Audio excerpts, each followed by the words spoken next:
My name is Dorothy. I'm 52 years old. And I never imagined my son would pour hot soup over my head in front of a room full of people. But there I sat at his dining table, surrounded by his business associates and old family friends, when he suddenly stood up, grabbed the ceramic bowl in front of me, and dumped the scalding liquid over my head. The broth streamed down my face, soaking through my hair and onto my worn cardigan as everyone gasped. His voice cut through the shocked silence like a blade. "You have 10 minutes to leave my house." My 2 grandchildren started crying. My daughter-in-law smirked from across the table. And I sat there frozen, humiliated, devastated. But what he didn't know was that those 10 minutes would change everything. Before we dive into what happened next, I'd love to know where you're watching from. Drop your city or country in the comments below. If this story resonates with you, please hit that like button and subscribe to this channel. What unfolds in the next few minutes will show you that sometimes the people who hurt us the most are the ones we'd give our lives for. And sometimes fighting back means knowing exactly when to stay silent. Now, let me take you back to how this nightmare began. 6 months before that terrible dinner, my life looked like it was finally coming together after years of struggle. I'm Dorothy Mitchell, and I spent 27 years raising my son Kevin as a single mother after my husband died in a construction accident when Kevin was only 5 years old. Those were brutal years. I worked as a waitress at Fletcher's Diner during the day, serving coffee and burgers to truckers and local families, then clocked in at the textile factory for the night shift, operating machines that left my hands raw and my back aching. Sleep became a luxury I couldn't afford, but I told myself it was worth it because Kevin deserved a good education and a better future than I ever had. I watched him grow from a sweet little boy who used to bring me dandelions from the yard into a determined young man who graduated top of his class. When he got accepted to State University, I made the hardest decision of my life and sold the small 3-bedroom house I'd inherited from my parents. That house was all I had left of my childhood, but Kevin's tuition was more important. I moved into a cramped apartment above a laundromat and kept working my 2 jobs while he studied business administration. The day Kevin graduated, I sat in those bleachers wearing my best dress, which was really just my least faded one, and cried with pride. Had done it. We'd done it together. After graduation, he started working for a real estate development company and quickly climbed the ranks. Within 5 years, Head saved enough to start his own firm, though I later learned I'd helped with that too when I cashed out a small retirement account I'd been building. He met Patricia at a charity auction 3 years ago. She came from money. Old money. The kind that gives you a certain way of walking and talking that makes people like me feel small without her saying a word. They married in a ceremony that cost more than I'd earned in 5 years. Held at her family's country club, where I felt utterly out of place among women in designer gowns and men discussing stock portfolios. But I smiled through it all because Kevin seemed happy, and that's what mattered. After the wedding, I rarely saw him. He was busy building his business, and Patricia kept their social calendar packed with events I wasn't invited to. I understood, or at least I told myself I did. I'd moved to an even smaller efficiency apartment by then, living on my modest Social Security checks and the occasional dinner shift at a different diner when my back allowed it. Then, 6 months ago, Kevin called me. His voice sounded warm, like the little boy who used to curl up next to me on the couch. "Mom," he said, "I've been thinking, you sacrificed everything for me your whole life. You worked yourself to the bone, you sold your house, you gave up everything so I could have opportunities. Now it's my turn to take care of you. Patricia and I have that big house with plenty of room. We want you to come live with us." I couldn't speak at first. Tears just poured down my face as years of exhaustion and loneliness suddenly felt worth it. My son wanted me. My son loved me enough to bring me into his beautiful home. I moved in 2 weeks later with my few belongings. And that first month felt like a dream I'd been waiting my whole life to have. The house was magnificent. A sprawling colonial in the suburbs with gleaming hardwood floors, a gourmet kitchen with marble countertops, and a backyard where my grandchildren, 6-year-old Timothy and 4-year-old Emma, would run and play. I'd wake up to sunshine streaming through actual curtains instead of the broken blinds in my old apartment. And I'd make breakfast for the family in that beautiful kitchen. Kevin would kiss my cheek before heading to work, and the children would climb into my lap for stories. But even in that golden first month, Tiny cracks appeared that I chose to ignore. Patricia would leave her breakfast dishes on the counter, then look pointedly at me until I washed them. Shed dropped the children's toys all over the living room, then sigh heavily about how messy the house was while I scrambled to pick them up. When I offered to help with laundry, she brought down mountains of it, including delicate items that needed special care, and stood there watching me sort through it all with a small smile on her lips. I told myself I was being helpful, that this was my way of contributing since I wasn't paying rent. I told myself Patricia was just adjusting to having me there, that Shed warm up eventually. I ignored the way Shed introduced me to her friends who dropped by, not as Kevin's mother, but as the woman staying with us. I pretended not to hear when Shed tell Timothy and Emma that Grandma didn't understand things the way they did because she wasn't educated like their other grandparents. I swallowed my hurt and smiled. Always smiled. Because I was finally living with my son and his family, and I'd waited too long for this to let it slip away. By the second month, the requests became demands. Patricia stopped asking and started expecting. One morning, she walked into the kitchen where I was feeding Emma breakfast and handed me a list written on expensive stationery. "Since you're living here rent-free," she said, her voice dripping with false sweetness, "I thought you could help out a bit more." Nothing major, just some light housekeeping. The list wasn't light at all. It included deep cleaning the entire house twice a week, doing all the family's laundry, including Kevin's work shirts that needed ironing, cooking dinner every night, handling the grocery shopping, and taking the children to and from their activities. I looked up at her, confused. "But don't you have a cleaning service that comes on Thursdays?" She laughed, a brittle sound. "Not anymore. Why pay for something when we have you?" I watched her walk away, her designer heels clicking on the marble floor, and felt something twist in my stomach. But I pushed it down and got to work. After all, she had a point. I wasn't paying rent or utilities. The least I could do was help maintain their home. The work was exhausting. I'd wake at 6 to make breakfast, get the children ready for school, clean the kitchen, start laundry, vacuum, dust, scrub bathrooms, prepare lunches, more laundry, grocery shopping, pick up the children, help with homework, cook dinner, clean up dinner, give the children baths, and collapse into bed in the small guest room that had become mine. My back ached constantly. My hands, already worn from decades of hard labor, developed painful arthritis that made gripping things difficult. But worse than the physical pain was watching Patricia's transformation. She stopped pretending to be polite. She'd inspect my cleaning with a critical eye, running her finger along baseboards to check for dust, then showing me the microscopic dirt on her fingertip with disappointment. "My mother taught me that cleanliness reflects character," she'd say. I suppose not everyone was raised with proper standards. The incident with the face cream happened on a Tuesday afternoon. I'd just finished scrubbing the master bathroom, my knees aching from kneeling on the tile, and my hands were painfully dry. I saw a jar on the counter, creamy white lotion that looked soothing, and used a tiny amount on my cracked knuckles. The relief was immediate. I was rubbing it in when Patricia appeared in the doorway, her face transforming from surprise to fury in seconds. "What are you doing?" she shrieked, lunging forward and snatching the jar from my hands. "Do you have any idea what this is? This is La Mer face cream. It costs $500. I felt the blood drain from my face. $500. That was nearly my entire monthly Social Security check. "I'm so sorry," I stammered. "I thought it was hand lotion." I didn't know. She held the jar up, showing me how much was missing, which was barely a visible dip in the surface. "Look at how much you used. Do you know how worthless you are? Do you have any concept of value?"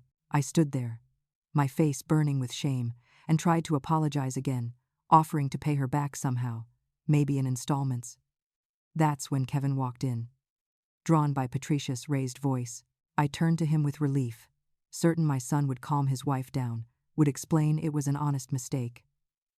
Instead, he looked at me with something close to disgust. "Mom, you should be more careful," he said. His voice cold. "That stuff is expensive. You can't just use other people's things without asking." I stared at him, waiting for him to soften, to remember who I was and everything I'd done for him, but he just shook his head and put his arm around Patricia. "Come on, honey, let's go downstairs." Mom will clean this up. They left together, and I stood alone in that gleaming bathroom, looking at my reflection in the mirror. When had I become so invisible? When had my son started looking at me like I was a burden instead of his mother? I scrubbed that bathroom again, even though it was already spotless, and tried not to cry. Over the following weeks, I noticed Kevin treating me differently. He stopped kissing my cheek in the mornings. He rarely made eye contact during dinner. When I tried to talk to him about his day, his answers were short and dismissive. "I'm tired, Mom." "Not now." Patricia's criticisms became constant and public. When Kevin's colleagues came for a barbecue, she loudly commented on my outfit, a simple floral dress I'd owned for years. "Oh, Dorothy, that's so charmingly vintage. I wish I could pull off that thrift store look." Her friends laughed, and I felt 2 inches tall. She criticized my cooking in front of the children. "Grandma's food is a bit plain for our tastes, isn't it? We're used to more sophisticated flavors." She mocked my accent, which carried traces of my rural upbringing. "It's so quaint how working-class people talk, isn't it? Very authentic." Each comment was a small cut, and I was bleeding from 1,000 wounds. One afternoon, I was folding laundry in the living room when I overheard Patricia on her phone in the next room. "I don't know why Kevin brought that old woman here," she was saying, her voice sharp with annoyance. "She's so embarrassing when we have guests. His mother is fine for private family time, I suppose, but she doesn't fit our lifestyle. She's dragging down our image." I sat there with one of Emma's tiny shirts in my hands and felt something crack inside my chest. That evening, I waited until Patricia had gone upstairs and approached Kevin in his home office. He was reviewing contracts, and I stood in the doorway gathering courage. "Honey," I said softly, "can we talk?" He didn't look up. "I'm busy." "Mom," I pressed on anyway. "I feel like maybe I'm becoming a burden here. If I'm in the way, I can move back to my apartment. I don't want to cause problems between you and Patricia." That got his attention. He finally looked at me, and his expression was irritated. "Don't be dramatic, Mom. You're overthinking things. Patricia is fine with you being here." I wanted to tell him what I'd overheard, what I'd been experiencing, but the exhaustion was too heavy. "Okay," I whispered. "I just wanted to check." He turned back to his papers. "We're good, Mom. Stop worrying so much." But we weren't good. Nothing was good. And it was about to get so much worse. The third month brought a darker shift. Patricia stopped being merely cruel and became calculating. It started with small incidents that seemed innocuous at first, but formed a disturbing pattern. One morning, Patricia came downstairs in a panic, announcing that $200 was missing from her purse. She made a big show of looking everywhere, then her eyes landed on me. "Dorothy, did you see anyone near my purse yesterday?" I thought back. "No, I don't think so. I was cleaning upstairs most of the day." She narrowed her eyes. "You were upstairs?" "Near our bedroom where my purse was." The implication hung in the air like poison. Kevin came into the room, and Patricia immediately turned to him. "Honey, I had $200 in my wallet yesterday, and now it's gone." Kevin looked at me. Not at Patricia, at me. "Mom, did you borrow money from Patricia's purse?" I was stunned. "No, of course not. I would never take anything without asking." Patricia's face arranged itself into an expression of sympathy that didn't reach her eyes. "Of course you wouldn't intentionally. Maybe you just forgot? It happens at your age." At my age, I was 52, not 80. But I saw what she was doing. She was planting seeds of doubt about my mental competence. A week later, an expensive bottle of wine that Kevin had been saving, a gift from an important client, was found shattered on the kitchen floor. I'd been in the living room with the children when we heard the crash. We all ran to the kitchen to find Patricia standing there, glass everywhere, red wine spreading across the white tile. "Oh no," she said. But her voice held no distress. "Dorothy, weren't you supposed to clean in here earlier? Did you move this bottle?" I shook my head. "I cleaned in here this morning, but I didn't touch any bottles. That wine was on the top shelf of the rack. I couldn't reach it even if I wanted to." Patricia looked at Kevin, who'd come running at the noise. She must have knocked it somehow when she was cleaning. I can't think of any other explanation. Kevin's jaw tightened. Mom, that wine was worth $300. I wanted to scream that I hadn't touched it, that it was physically impossible for me to have knocked it from that height. But Patricia was already cleaning up the glass, playing the role of the understanding daughter-in-law dealing with a clumsy old woman. "It's okay," she said magnanimously. "Accidents happen. Though we might need to be more careful, Dorothy. That's 2 expensive mistakes now." The incidents multiplied. A cashmere scarf of Patricia's turned up in my room, and she accused me of stealing it, though Ed never touched it and had no idea how it got there. Kevin's car keys went missing for hours, only to be found in the pocket of my cardigan, which I hadn't worn that day. Each time, Patricia would sigh with exaggerated patience while Kevin grew quieter and more distant. The worst came when I took 6-year-old Timothy to the playground one sunny afternoon. He was running, laughing, full of energy, and I sat on a bench watching him, my heart full despite everything else. He climbed to the top of the jungle gym, something he'd done dozens of times before, and I called out to be careful. He waved at me, so proud of himself, then lost his footing on the way down. It happened in slow motion. His sneaker slipped on the metal bar, and he tumbled, landing on his side in the mulch. I rushed over, my heart pounding, as he started crying. His knee was scraped, nothing serious, just a normal childhood accident. I scooped him up, cleaned the scrape with water from my bottle, and comforted him until he calmed down. By the time we got home, he was fine, already asking to go back to the playground tomorrow. But Patricia met us at the door, and the moment she saw the bandage on Timothy's knee, her face transformed. "What happened?" Her voice was sharp, accusatory. Timothy, excited to tell his story, said, "I fell at the playground, but Grandma fixed it." Patricia knelt down, examining the scrape like it was a life-threatening injury, then looked up at me with cold fury. "You let him get hurt," I tried to explain. "He was climbing, and he slipped. It's just a little scrape. Kids fall all the time." But she wasn't listening. She carried Timothy inside, calling for Kevin, and I heard her version of events. "Your mother took him to the playground and wasn't watching him properly. He could have been seriously injured. She's too old to be supervising the children safely."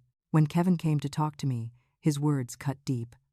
"Mom, I think maybe you shouldn't take the kids out alone anymore. You might not be able to react fast enough if something goes wrong." I stood there, devastated. I'd raised him by myself, kept him safe through childhood, and now he was telling me I couldn't be trusted with his children. "Kevin, that's not fair. He just slipped. It was a normal accident." But Kevin wouldn't meet my eyes. "Let's just be safe, okay? Patricia and I will handle outings with the kids from now on." After that, my role in the household shifted again.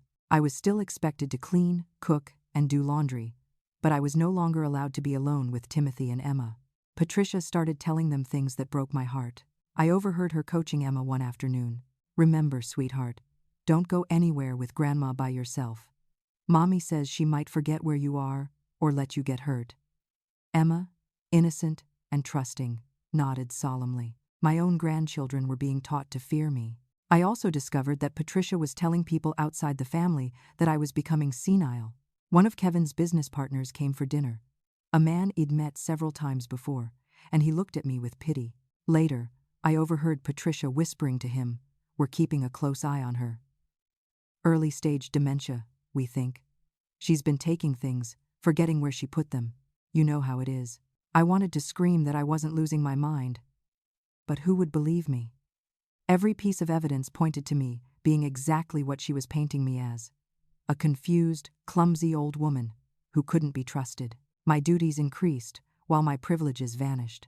I now ate dinner after everyone else, reheating my plate in the microwave while they enjoyed their meal together in the dining room. Patricia gave me separate towels, older ones, and told me not to use the main bathrooms anymore. There was a small half bath near the laundry room that became mine.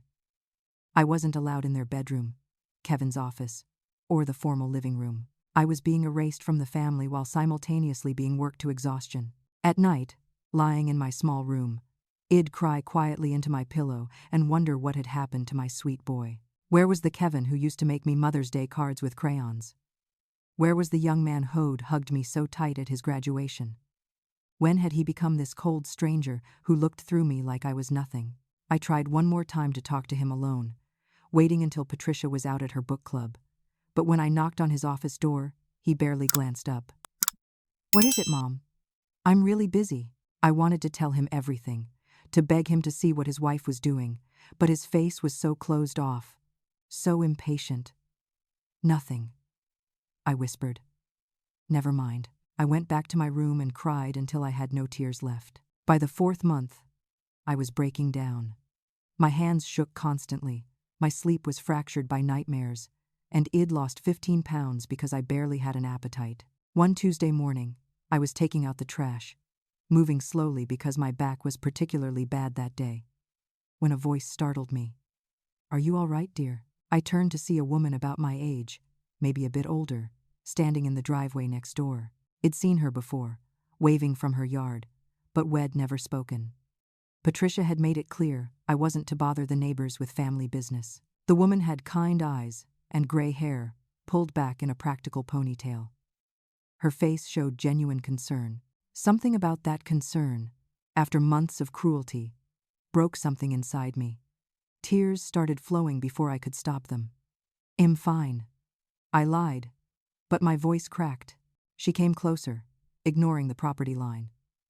"You don't look fine, honey. I'm Judith, by the way. Judith Crawford.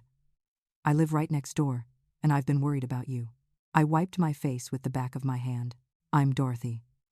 I'm staying with my son and his family." Judith nodded slowly. "I've noticed.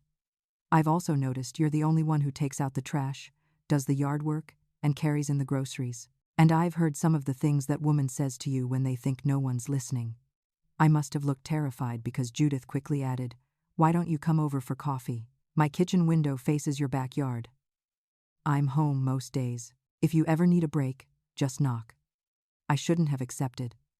Patricia would be furious if she found out I was socializing with neighbors, sharing family information, but I was so desperately lonely, so starved for human kindness, that I found myself nodding. 20 minutes later, I sat in Judith's cozy kitchen, hands wrapped around a warm mug, and told her everything. The words poured out like a dam breaking.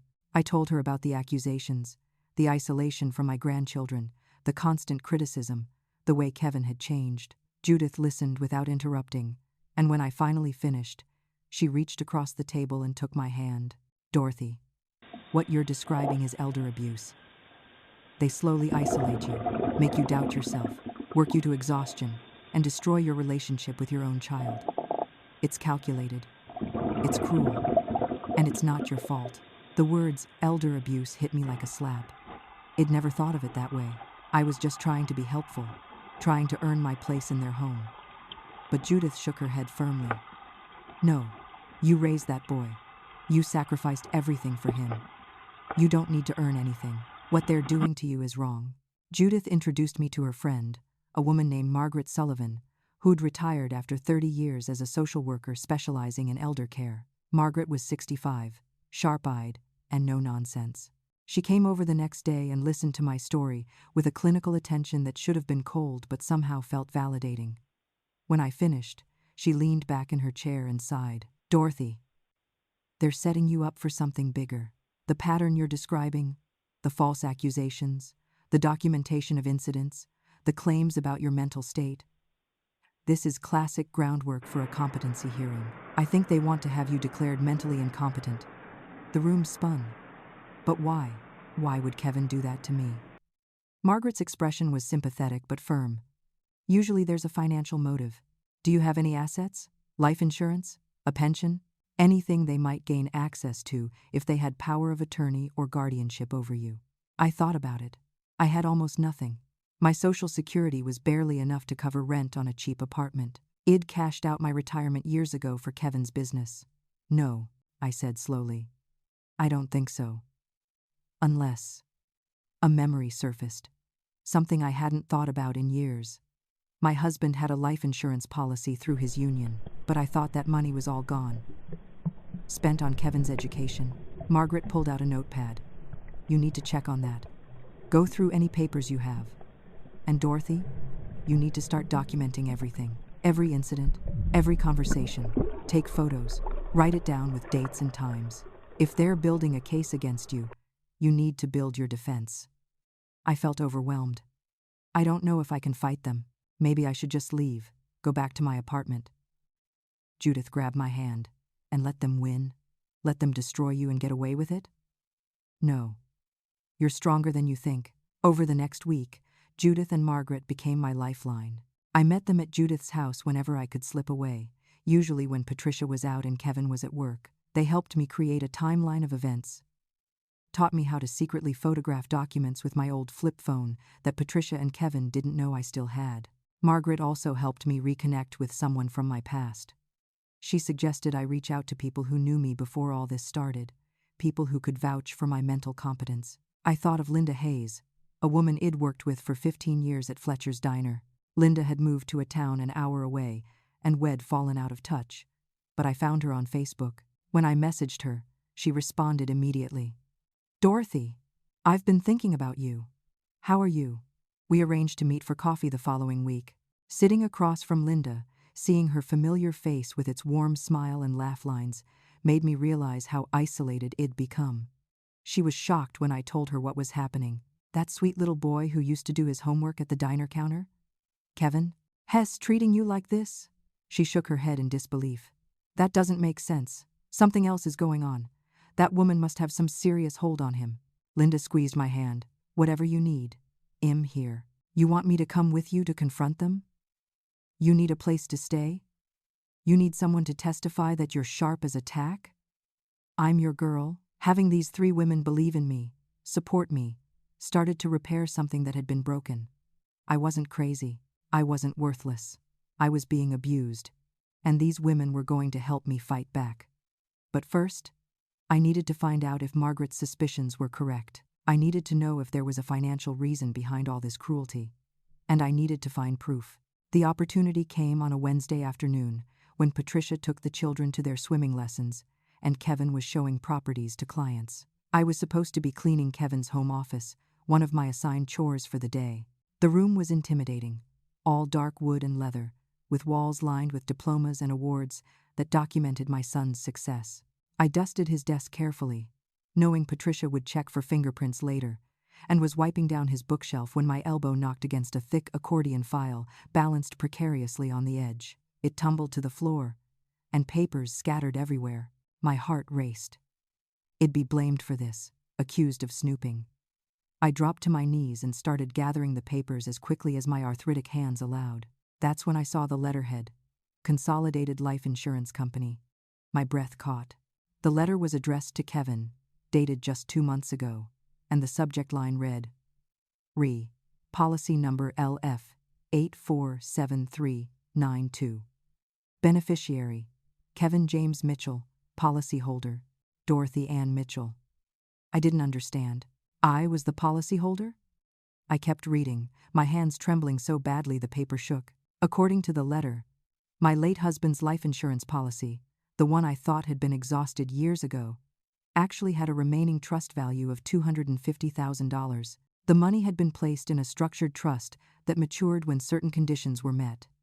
Either my death or a court declaration of mental incompetency that would transfer financial guardianship to Kevin. I sat back on my heels, the paper clutched in my hands, trying to process what I was reading. $250,000. Money I didn't even know existed. Money that Kevin couldn't touch unless I died or was declared unable to manage my own affairs. Suddenly, everything clicked into place with sickening clarity. The false accusations, the documentation of my supposed mental decline, the isolation from people who knew me well, Patricia's constant comments about my age and confusion. They weren't just being cruel. They were building a legal case to have me declared incompetent so they could take control of that money. I looked at the rest of the scattered papers with new eyes. There were more documents, printouts of emails, notes in Kevin's handwriting. I pulled out my flip phone. The old one I'd kept hidden in my pocket because Patricia had tried to convince me I didn't need a phone, and started taking photos. My hands shook so badly that some pictures came out blurry, but I kept shooting, documenting everything I could see. The emails were worst of all. I found a printed exchange between Kevin and Patricia from 3 weeks ago. Patricia had written, We need that money for the beach house investment. The broker says we have to commit by next month or lose the opportunity. Can't, we just put her in a home. Kevin's response made my blood run cold. She has to voluntarily sign over power of attorney or be declared mentally unfit through the courts. We're working on it. Just keep documenting everything, every mistake, every incident of confusion, everything that makes her look incompetent. My lawyer says we should have enough for a petition within 2 months. Patricia's reply: 2 months? I'm sick of having her around. She's embarrassing. She smells like old people, and my friends ask questions about why we have her here. Work faster. There was another email from Kevin to someone named Richard Thornton, who appeared to be his attorney. Richard, regarding the matter we discussed, my mother continues to show signs of cognitive decline.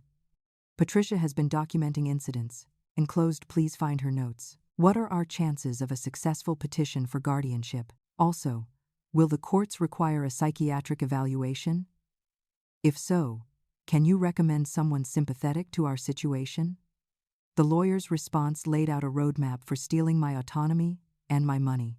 I photographed it all, tears streaming down my face, my heart breaking with each new piece of evidence. This was my son, the boy Id, rocked to sleep, nursed through childhood illnesses, cheered for at soccer games, worked myself to exhaustion to provide for. This was the man Id sacrificed my health, my home, and my future to support. And he was planning to rob me and lock me away. I found Patricia's documentation too. A leather journal filled with handwritten notes. May 15th. Dorothy accused of taking $200 from my purse. Became defensive when questioned. May 22nd.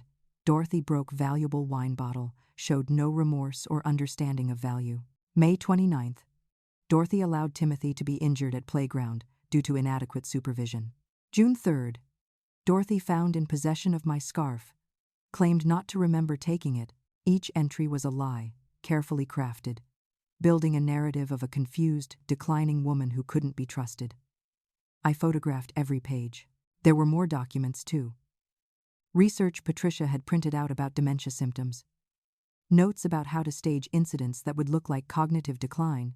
Even a contact for a consulting psychiatrist who apparently specialized in competency evaluations with a note that said, willing to see things our way for the right fee. I sat on the floor of that office surrounded by evidence of their betrayal, and something inside me transformed. The grief and hurt were still there. They'd probably always be there, but they were joined by something harder and colder. Determination.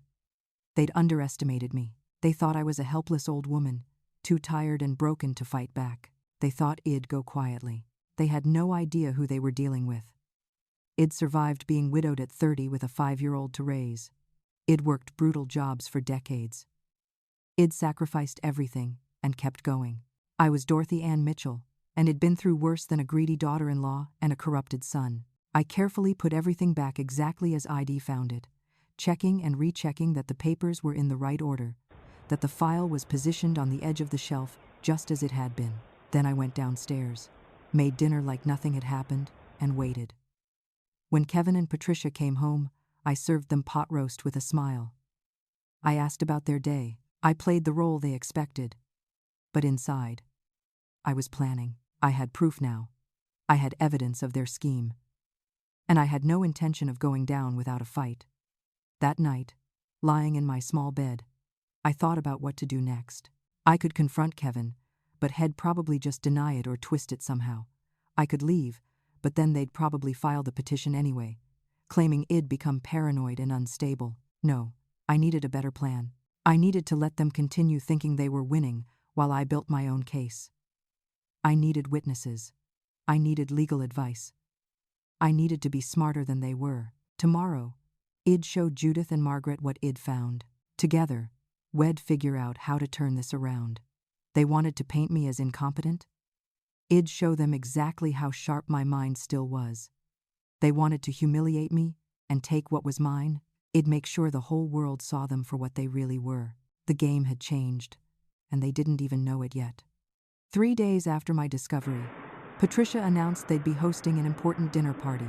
She stood in the kitchen, reviewing her guest list with obvious excitement. Kevin's potential investors are coming. the Hendersons and the Martins. This deal could mean millions for his firm. We need everything to be absolutely perfect. She turned to me with a smile that didn't reach her eyes. Dorothy, I'll need you to prepare dinner. Nothing fancy, just a simple meal. Can you handle that? I nodded, keeping my expression neutral even though alarm bells were ringing in my head. Patricia wanting me to cook for important guests, after months of calling my food plain and unsophisticated. This felt wrong. But I agreed, because I'd decided to let their plan play out. I wanted to see how far they'd go. The morning of the dinner, I woke to find my medication missing from my bathroom. I kept my blood pressure pills in a small organizer on the sink, but it was gone. I searched everywhere, panic rising because missing even one dose could be dangerous. I didn't dare ask Patricia about it. Instead, I went through the day feeling increasingly unwell, my head starting to pound, dizziness creeping in around the edges. Patricia had given me a shopping list for dinner ingredients, specifying exactly what to buy. I went to the store, fighting through the fuzzy feeling in my head, and purchased everything she'd written down. When I got home and started preparing the soup, which was to be the first course, I followed my usual recipe, the one I'd made hundreds of times. But something felt off. I was more confused than usual, my hands trembling worse than normal, and I kept losing track of what I'd already added. I didn't realize that while I was upstairs changing the sheets on Patricia's bed, another task Shed assigned me that afternoon. Shed gone into the kitchen and doctored the soup. Shed added what must have been a cup of salt and some kind of bitter herb that would make it absolutely inedible. By the time I got back to the kitchen, the soup was simmering, and Patricia was nowhere to be seen. I tasted it to check the seasoning, and it seemed fine, though my head was pounding so hard I could barely focus. What I didn't know was that Shed waited until just before serving to add the extra ingredients. The guests started arriving at 7. They weren't just Kevin's potential investors. Patricia had also invited people who'd known me years ago, friends of my late husband, neighbors from when Kevin was growing up, people who remembered me as capable and sharp. At the time, I thought it was strange, but I was too focused on getting through the evening to question it. There was Walter Henderson and his wife Claire, the investors Kevin was courting. There was Harold Peterson, who'd worked construction with my husband and served as Kevin's unofficial uncle figure. There was Sylvia Martinez, who'd been my neighbor for 10 years before I sold my house. Patricia had assembled an audience, people who'd known me in my prime, who would be shocked to see me fall apart. I served the salad course without incident, though I could feel Patricia's eyes on me constantly, waiting for something. Then came time for the soup. I brought out the tureen, ladled it into bowls, and served each guest. I noticed Patricia had a satisfied smile playing at her lips, but I was too dizzy and confused to understand why. Walter Henderson took the first spoonful, and his face immediately contorted. He coughed, reached for his water glass, and tried to hide his disgust.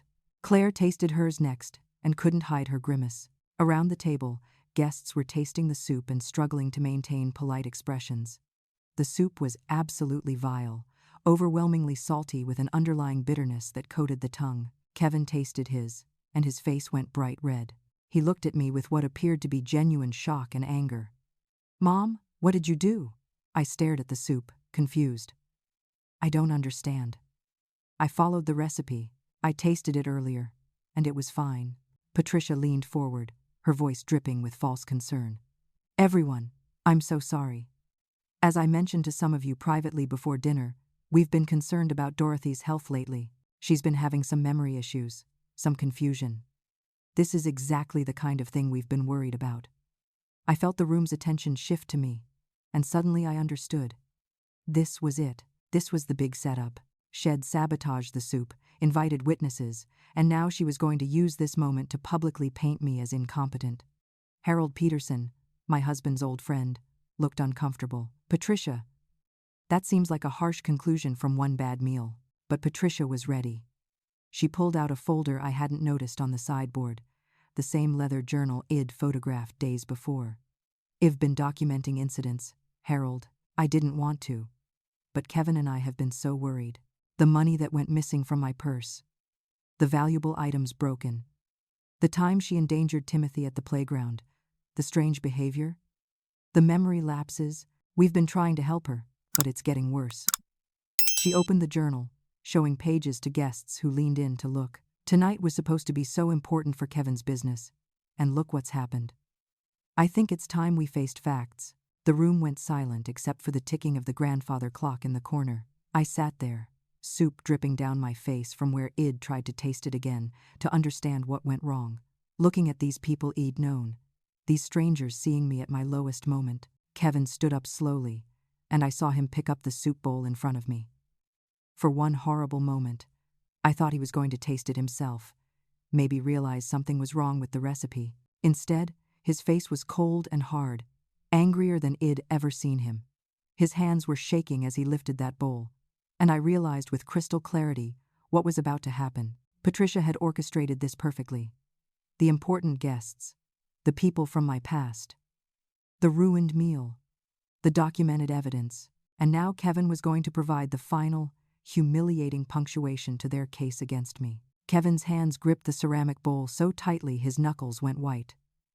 The room seemed to hold its breath, everyone frozen in this terrible moment. Then he lifted the bowl above my head and tilted it. The soup poured over me in a warm, salty cascade, soaking through my hair and running down my face, my neck, into my collar. The liquid was thick with vegetables and broth, chunks of potato sliding down my shoulders and onto my lap. I sat absolutely still, not making a sound, as the entire bowl emptied onto me. Somewhere in the background, Timothy and Emma started crying, frightened by their father's violence. Guests gasped. Chairs scraped as people half stood in shock. The soup dripped from my chin onto the white tablecloth, creating an ever-spreading stain. Kevin's voice cut through the horrified silence, cold as winter ice. "You have 10 minutes to leave my house." The words hung there, each syllable a knife. Patricia sat back in her chair, and though she tried to hide it, I caught the flash of triumph in her eyes. This was her moment. She had broken me in front of witnesses, destroyed any credibility I had left, and given Kevin the justification to throw me out. Harold Peterson stood up abruptly, his chair clattering backward. "Now wait just a minute, Kevin. I don't care what's been going on. That's your mother. You don't treat a woman like that, especially not the woman who raised you alone after your father died." His voice was shaking with anger. Kevin whirled on him. "This is family business, Harold. You don't know what we've been dealing with. She's been a nightmare to live with. Stealing, lying, endangering my children, and now she ruins the most important dinner of my career. I'm done. I want her out." Sylvia Martinez, my old neighbor, stood too, her face pale. "Kevin, I knew your mother for 10 years. She was sharp as a tack, honest as the day is long. Whatever you think is happening, this isn't the way to handle it." But Kevin wasn't listening. He turned back to me, pointing at the door. 10 minutes. Mom. Starting now. Pack whatever you can carry and get out." I sat there, soup still dripping from my hair, and looked at my son. Really looked at him. This wasn't the boy I'd raised. This wasn't the young man I'd sacrificed everything for. This was a stranger wearing my son's face. A man who'd been twisted by greed and manipulation into something cruel and unrecognizable. Patricia was watching me with barely contained glee, waiting for me to cry, to beg, to fall apart completely. That's what she wanted. That's what would complete her victory. Instead, I felt something strange happen inside me. The fear and hurt that had been crushing me for months suddenly lifted. In its place came an icy clarity. I'd been playing defense for too long, trying to survive, trying to make them love me. But you can't make someone love you, and I didn't need them to. I had evidence. I had allies. I had the truth. Most importantly, I had nothing left to lose. I stood slowly, soup sliding off me onto the expensive rug. I looked around the room at the shocked faces, the uncomfortable investors, the old friends who were seeing my son's true nature for the first time. Then I looked at Kevin. 10 minutes, I said quietly. "You said 10 minutes. Kevin crossed his arms. "That's right, starting now. So move." I smiled then, and it must have been an unsettling sight because Kevin's confidence faltered for just a second. "Then you better make these the most comfortable 10 minutes of your life," I said, my voice gaining strength, "because everything changes after that." Kevin scoffed, but I saw uncertainty flicker in his eyes. "Are you threatening me?" I shook my head. "No, honey. I'm just saying you should have asked why I stayed quiet all these months when I knew." Patricia's smile vanished. She leaned forward sharply. Knew what? I turned to her, meeting her eyes directly for the first time in months. Knew about the trust fund. Knew about the emails between you and Kevin planning to have me declared incompetent. Knew about your gambling debts that you've been hiding from Kevin's family. Knew about the fake documentation. Knew about all of it. The color drained from Patricia's face. Kevin looked between us, confused. What is she talking about? But I was already walking toward the stairs, leaving a trail of soup droplets. "I'll get my things," I said. 10 minutes. "I'll be gone." "But Patricia, you might want to tell Kevin about that $200,000 you owe to the casino in Atlantic City. And Kevin, you might want to ask your wife why she really wanted my trust fund money so desperately." I climbed the stairs, my back straight despite the ache, and behind me, I heard Patricia start to stammer excuses while Kevin's voice rose in angry questions. The dinner party was dissolving into chaos, but I didn't care. I had work to do. Those 10 minutes were ticking, and I had calls to make. I went into my small room and closed the door, but I didn't start packing clothes. Instead, I pulled out my flip phone with trembling hands and made the first call. Judith answered on the second ring. "It happened," I said quietly. "Execute the plan." I heard her sharp intake of breath. "Are you okay? Where are you?" I could hear voices raised downstairs, Kevin demanding answers, Patricia's voice high and defensive. "I'm fine. I have 10 minutes to leave. Is everyone ready?" Judith's voice turned crisp and efficient. "Margaret's calling Adult Protective Services right now. I'm coming over. Hold tight." The second call was to Linda Hayes. "Linda, I need you. Bring the lawyer. It's time." Linda didn't hesitate. "We're 20 minutes away. Already in the car." We left as soon as Judith called to say it was starting. "Dorothy, hang on. We're coming." The third call was to Harold Peterson, and I had to be quick because I could hear footsteps on the stairs. "Harold, this is Dorothy. I need you to stay. I need you to witness what happens next. Can you do that for me? For John's memory." Harold's voice was firm. "I'm not going anywhere, and I'm recording everything on my phone. Have been since that soup hit your head." There was a knock on my door. "Mom? Mom, what are you talking about down there?" It was Kevin, and he sounded scared now, not angry. I didn't answer. Instead, I used the last few minutes to change my soup-soaked clothes and gather the few things I actually cared about. Photos of Kevin as a child, my late husband's wedding ring that I wore on a chain, the journal where I'd documented everything. I could hear the argument escalating downstairs. Patricia was crying now, her carefully constructed facade crumbling. "It's not what she's saying, Kevin. She's confused. She's making things up." But Kevin's voice was sharp. "Then why do you look so guilty? What gambling debts? What is she talking about?" There was a knock at the front door, and I heard Judith's voice, strong and clear. "Hello.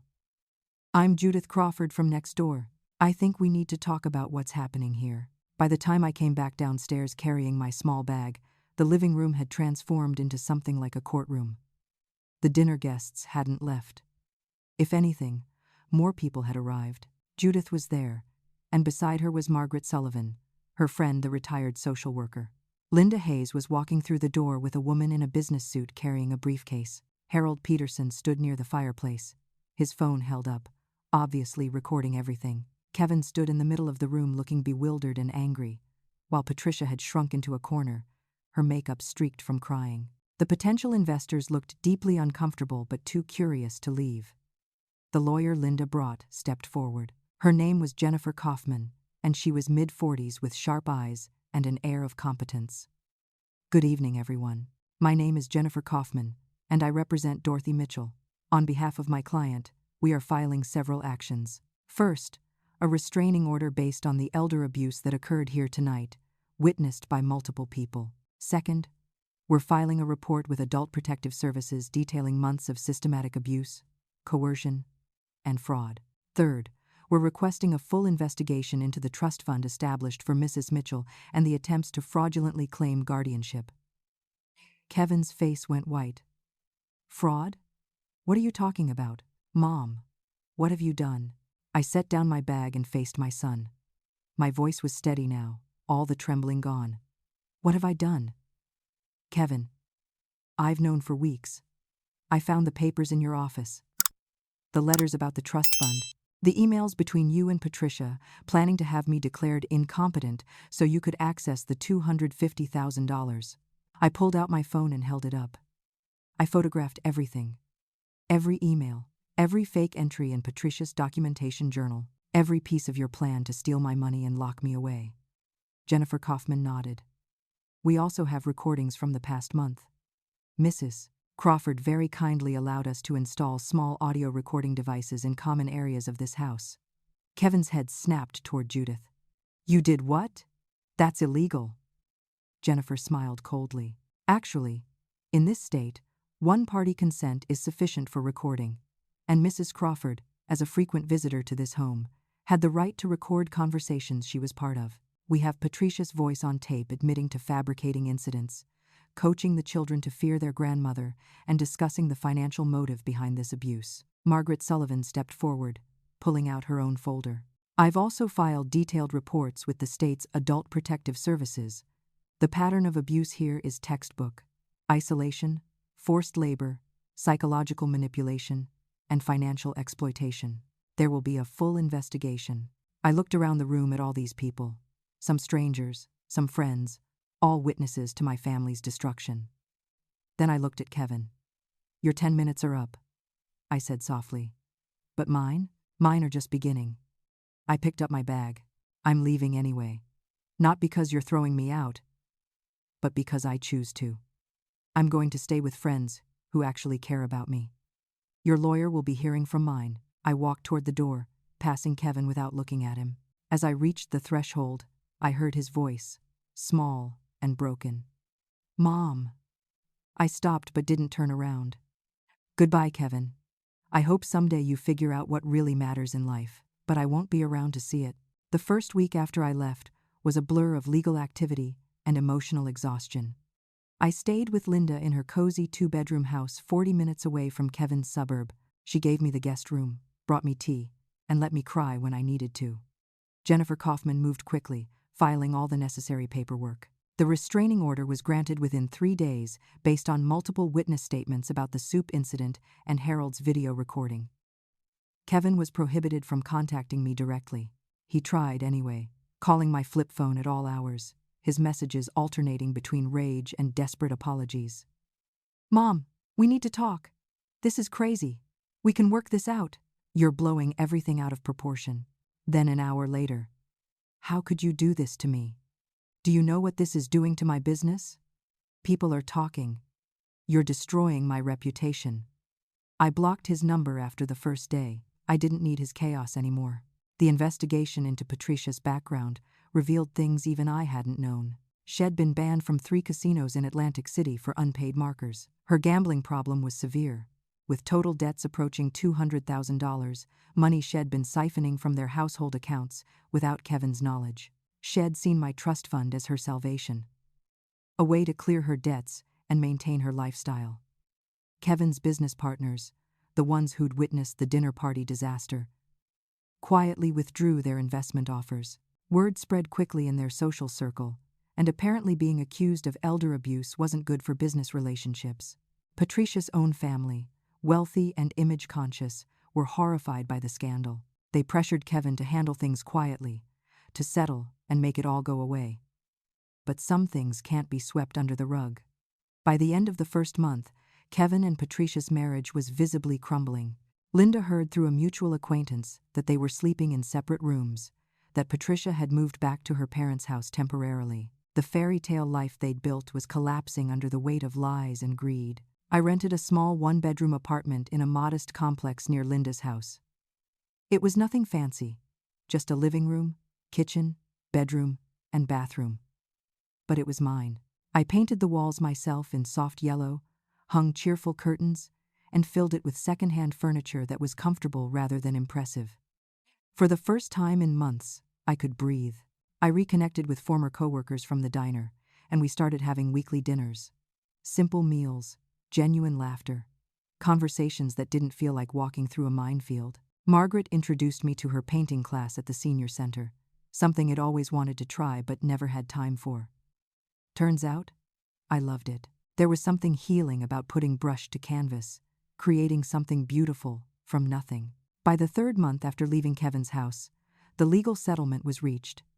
Kevin agreed to pay substantial restitution for emotional damages and abuse. The trust fund was secured with new trustees, Margaret and Jennifer, ensuring no one could access it without my explicit written consent and third-party verification of my mental competence. I used some of the money to enroll in art classes at the community college. At 52, I became a student again, sitting in classrooms with people of all ages, learning about color theory and composition.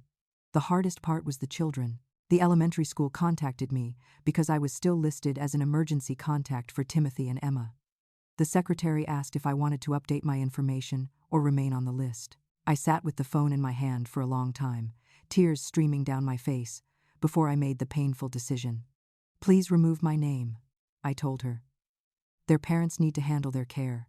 Losing access to my grandchildren felt like a second death, but I knew I couldn't be around their toxic parents. Maybe someday, when they were older, they'd seek me out and want to hear my side of the story, or maybe not. Either way, I had to let them go. 6 months after that terrible dinner party, I had my first art show at the senior center. It was a small show, just a corner of the community room, but all my new friends came. Linda brought flowers. Judith and Margaret stood proudly beside my paintings, telling everyone who'd listen about my talent. Harold Peterson came too, my late husband's old friend, and stood looking at a painting he'd done from memory of the house John and I had shared when Kevin was little. "Your husband would be proud," he said, his voice rough with emotion. "You survived something that would have broken a lot of people. You didn't just survive. You're thriving." I looked at him through tears. "I almost let them destroy me, Harold. I was so close to just giving up." He shook his head. "But you didn't. That's what matters. You found your strength." That same week, a letter arrived from Kevin. The handwriting was his, careful and neat like always. I almost threw it away without opening it. But curiosity won. The letter was long. Pages and pages of words. He blamed Patricia for everything, claimed had been manipulated and controlled, said he never really understood what was happening until it was too late. He begged for forgiveness, for another chance, for a relationship with me. He said Head filed for divorce, that he was in therapy, that he was trying to become a better person. The letter ended with, "I know I don't deserve your forgiveness, but you're my mother. Doesn't that count for something? Can we at least talk?" I read it 3 times, feeling complicated emotions swirl through me. Part of me, the mother who'd loved him since before he was born, wanted to reach out, but another part, the part that had learned painful lessons about self-worth and boundaries, knew better. I sat down and wrote a response. Just one line. "I forgive you, but I will not forget. Live well." Then I put the letter in a drawer and didn't mail it.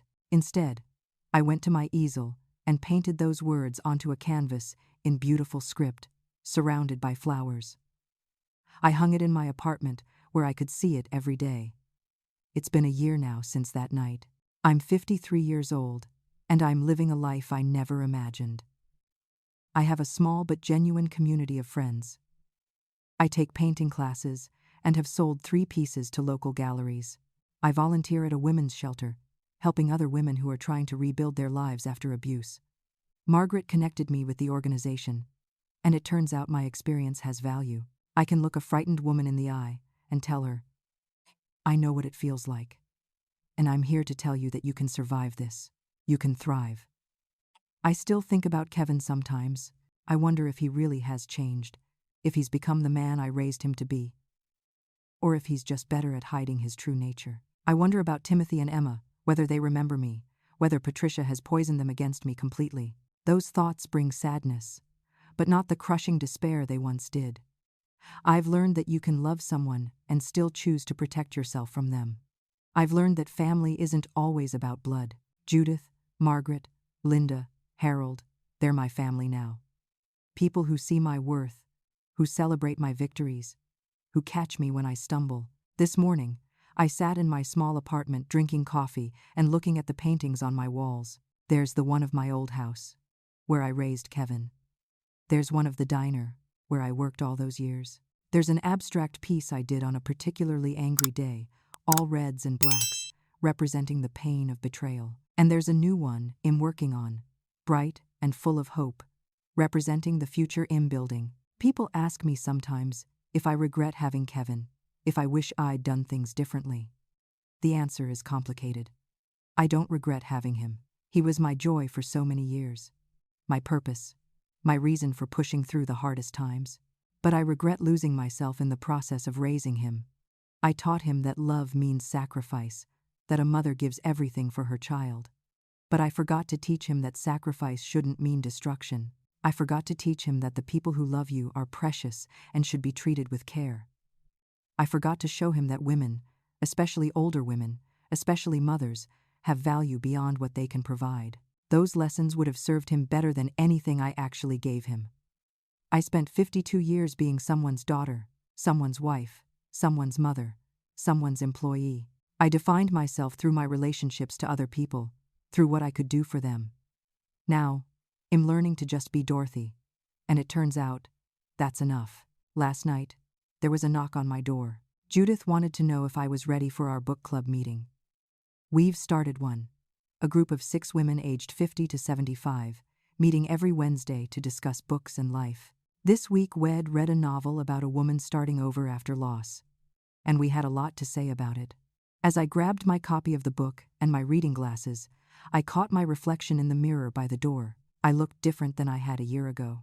The stress lines had faded. My eyes were clearer. I stood straighter. I looked like someone who knew her worth. Judith linked her arm through mine as we walked down the hallway. "You know what I love about you, Dorothy?" she said. "You could have let bitterness eat you alive, but instead, you turned it into something beautiful. You're inspiring." I thought about that as we drove to Margaret's house for book club. Inspiring. Me. The woman who'd let herself be abused for months because she was so desperate for her son's love. The woman who'd scrubbed toilets and endured humiliation because she thought she had to earn her place. But it'd also been the woman who secretly gathered evidence, who made a plan, who stood up in front of witnesses and took back her life. Maybe Judith was right. Maybe there was something inspiring in that. At book club, we talked about the themes in the novel: betrayal, resilience, the courage to start over. Sylvia, my old neighbor who'd been at that fateful dinner party, said something that stuck with me. "You know what the real courage is?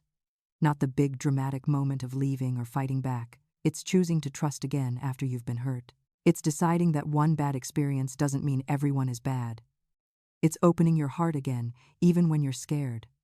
I thought about that later, lying in bed in my peaceful apartment. Sylvia was right. The hardest part hadn't been standing up to Kevin and Patricia. It had been accepting help from Judith, trusting Linda with my story, believing that Margaret and Jennifer genuinely wanted to help me. After months of being told I was worthless, crazy, incompetent, it was hard to believe anyone saw value in me, but I'd chosen to trust. And that trust had saved me. Now, I wake up each morning with a sense of possibility. Maybe today I'll paint something beautiful. Maybe I'll help someone at the shelter find their courage. Maybe I'll laugh until my stomach hurts at something Judith says. Maybe I'll just sit in the sunshine and read a book. The point is, it's my choice. My life. My time. Sometimes I imagine what I'd say if Kevin showed up at my door. Would I let him in? Would I give him the chance to apologize face to face?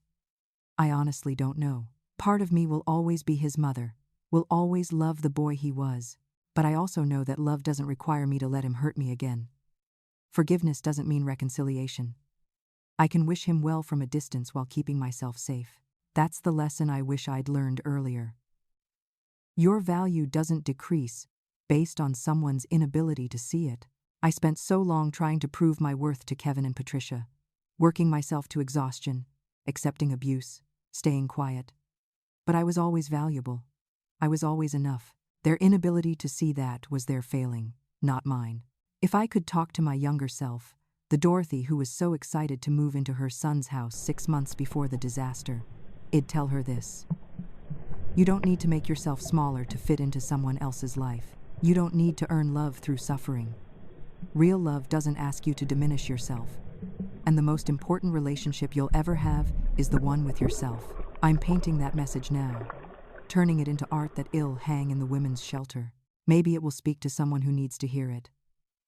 Maybe it will remind someone that they're worth fighting for, worth saving, worth loving, because that's what I've learned in this long, painful year. We teach people how to treat us, by staying silent, by accepting abuse, by trying so hard to please people who didn't value me. I taught Kevin and Patricia that I could be discarded, never again. Now I teach people that I have boundaries, that I deserve respect, that I'm a whole person with value, not just a resource to be used up and thrown away. These are hard lessons, learned at great cost, but they're also liberating. For the first time in my life, I'm free. Free from trying to be perfect, from carrying the weight of everyone else's expectations, from defining my worth by how well I serve others. I'm just me. Dorothy, artist, friend, survivor, woman who learned that sometimes the family you choose is better than the family you're born into, and sometimes the person you need to choose first is yourself. Now, I want to hear from you. Have you ever had to make the difficult choice to walk away from a toxic family member? How did you find the courage to choose yourself? Drop your thoughts in the comments below. If Dorothy's story resonated with you, please hit that like button and subscribe to this channel so you don't miss more stories about resilience and finding strength in unexpected places. Share this video with someone who might need to hear that it's never too late to start over, that your worth isn't determined by how others treat you, and that choosing yourself isn't selfish, it's survival. Thank you so much for watching Dorothy's journey with me today. Remember, you are valuable. You are worthy. You are enough. Exactly as you are. Take care of yourselves out there. Be kind to one another. And never forget that sometimes the bravest thing you can do is walk away from people who don't see your worth. Until next time, may you find the courage to choose yourself first.